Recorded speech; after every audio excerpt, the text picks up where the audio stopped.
So my name is Barnett Amanya. Amazina ni Barnett Amanya. I come from Uganda. Naje nturuka i Bugande. I pastor a church called City Revival International Church. Mpagarikiye ikanisa yitwa ikanisa ry'umuvyuro ryo muri Mbarara hagati mu mujyi. Located in Mbarara City. Riri hajya Imbarara hagati mu mujyi. Praise the Lord. In Uganda, hari Uganda. Again, I lead Mbarara District, Mbarara City and Rwampara District. Mpagarikiye Mbarara mu mujyi Rwampara in my ministry that I serve God with. The global revival global ministries. So I'm glad to be here.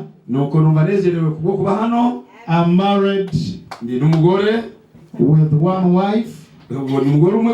We have 3 kids. 3 children. 1 girl and 2 boys. Praise the Lord. I've loved you. I was here one time in the church of Pastor Oscar. I was brought by Bishop Stempson, and I'm glad to see my elders here in Tanzania. I respect you because you are now my friends through Bishop Stempson.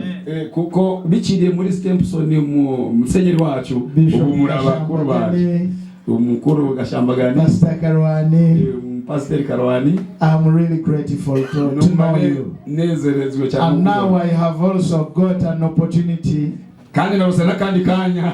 to know people from Burundi. I will be there for you. And I also invite you in Uganda. Hallelujah. So I love you all. God bless you. This is my young brother. Hallelujah. God bless you, my young brother. I know that really we will work together. I love you. That's why I came from Uganda. I said I have to be in Uganda. May God bless you abundantly. I love you all. In Jesus' name. Because always inspire my so thank you so much, my brother. I love you too. And we will work together. You're most welcome.